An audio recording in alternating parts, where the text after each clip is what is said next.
I be moving, whipping the foreign, I'm cruising. The money I'm speaking is fluent. All of my business booming, stacking my cash in abundance.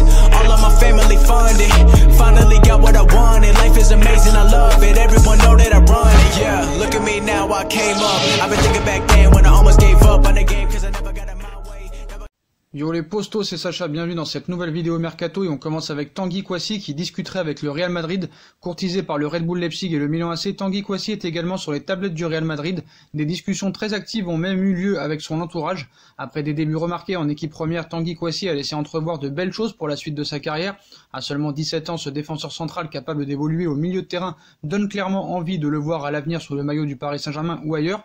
Et si Paris tente tout depuis des mois pour lui faire signer son premier contrat professionnel, la concurrence est rude avec deux clubs parfaitement positionnés pour le récupérer. En pole position depuis 2 mois, le Red Bull Leipzig a vu le Milan AC faire une entrée remarquée.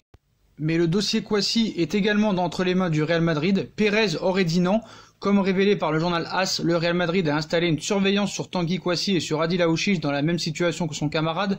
Et selon certaines informations, les merengues ont fait plus que l'observer.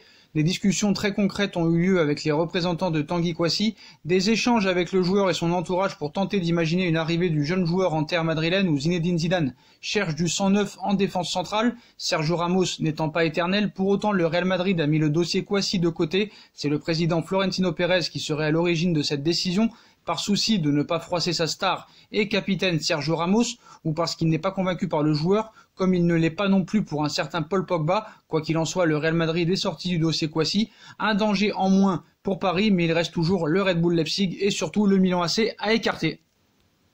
En quête de nouveaux latéraux pour sa défense, le PSG voit la piste menant à Fawzi Goulam se réactiver. Leonardo a bouclé son dossier prioritaire, celui de Mauro Icardi, pour lequel Paris disposait d'une option d'achat à 70 millions d'euros valable jusqu'au 31 mai.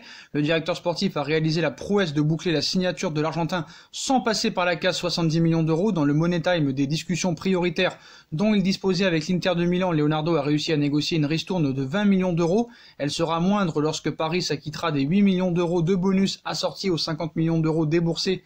Faire d'Icardi un joueur définitivement parisien. À présent, le chantier des latéraux est plus que jamais sa priorité. À droite comme à gauche, Paris est au taquet. Mendes suggère Goulam. À gauche, le PSG discute activement avec le FC Porto pour Alex Telles.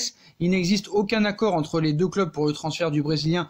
À l'heure où on vous parle, officiellement, Paris est intéressé, mais il ne s'agit pas de la seule piste explorée. Et selon certaines informations, un nom commence à revenir en coulisses, celui de Fawzi Goulam. D'après les sources de certains médias, le joueur géré par Jorge Mendes aurait récemment été évoqué entre l'argent portugais et Leonardo. Après avoir finalisé la venue de Keylor Navas à Paris, Jorge Mendes entretient d'excellentes relations avec Leonardo. Et la situation de Goulam correspond parfaitement aux critères recherchés par le PSG. Un dossier à moindre frais pour Paris, puisque Goulam, qui n'a plus que 2 ans de contrat à Naples, ne coûtera pas plus de 15 millions d'euros. En doublure de Juan Bernat, c'est le joueur idéal qui connaît la Ligue 1, il a joué à Saint-Etienne, la scène européenne est quisée francophone, de quoi séduire Leonardo. Quoi qu'il en soit, c'est un petit peu erroné cette information. Peut-être que Goulam a été proposé au Paris Saint-Germain, mais il existe bien un accord contractuel entre le FC Porto et le Paris Saint-Germain pour le transfert de Alex Telles. Quoi qu'il en soit, Leonardo ne voudrait pas mettre plus de 20 millions sur le dossier Alex Telles, quand Porto en demande 25 à 30 millions d'euros. C'est pour ça qu'en ce moment, les discussions sont en stand-by. Mais quoi qu'il en soit, Telles reste la priorité numéro 1 au poste de latéral gauche. Sergueï Milinković-Savić se rapproche tous les jours un peu plus du Paris Saint-Germain, toujours sous le charme de Sergueï Milinković-Savić. Leonardo souhaite retenter sa chance cet été pour l'attirer au PSG. Du côté de la Lazio, on a fait le point sur l'avenir et la succession du Serbe. Après Mauro Icardi, Leonardo va pouvoir se concentrer sur la suite du mercato du PSG pour renforcer l'effectif. Le directeur sportif parisien a jeté son dévolu sur SMS à la recherche d'un milieu de terrain capable d'apporter un plus physiquement. Leonardo rêve donc du Serbe. Une première offre a été dégainée à hauteur de 60 millions d'euros alors que le club romain attendrait plutôt un montant aux alentours de 70 millions d'euros, un effort que pourraient bien réaliser les Parisiens qui envisageraient un coup double avec Adam Maruzic, latéral droit de la Lazio. Le successeur de Milinković-Savić serait déjà trouvé du côté de la Lazio, régulièrement annoncé sur le départ cette dernière saison.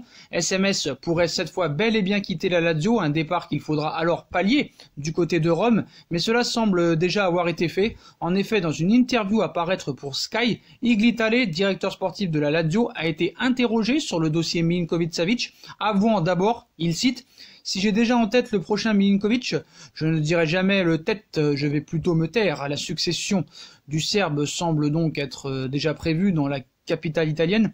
Ensuite, le dirigeant de la Lazio a fait un point plus précis sur l'avenir de SMS, expliquant alors, il cite, « La relation qu'il a avec la Lazio ne mourra jamais. C'est un lien très fort. Chaque situation sera évaluée sans aucune pression. » Et pour le bien de chaque partie. S'il y a une offre qui satisfait le club et le joueur, elle sera prise en compte. Sinon, tout le monde sera content de continuer ensemble. Le prix, c'est un joueur de premier rang. Donc quoi qu'il en soit, nous sommes ouverts à la discussion. C'est la fin de cette vidéo Mercato, dites-moi en commentaire ce que vous en pensez, je compte sur vous pour bombarder la barre de like, on like, on partage, on commente, on s'abonne, on active la petite cloche pour être tenu au courant des vidéos en direct Mercato, n'hésitez pas aussi à me suivre sur mes différents réseaux sociaux ainsi que sur Utip, ainsi que sur ma deuxième chaîne YouTube No Feeling, voilà les postos, prenez soin de vous, je vous souhaite à tous une bonne continuation et à très vite dans une nouvelle vidéo les postos, tchuss.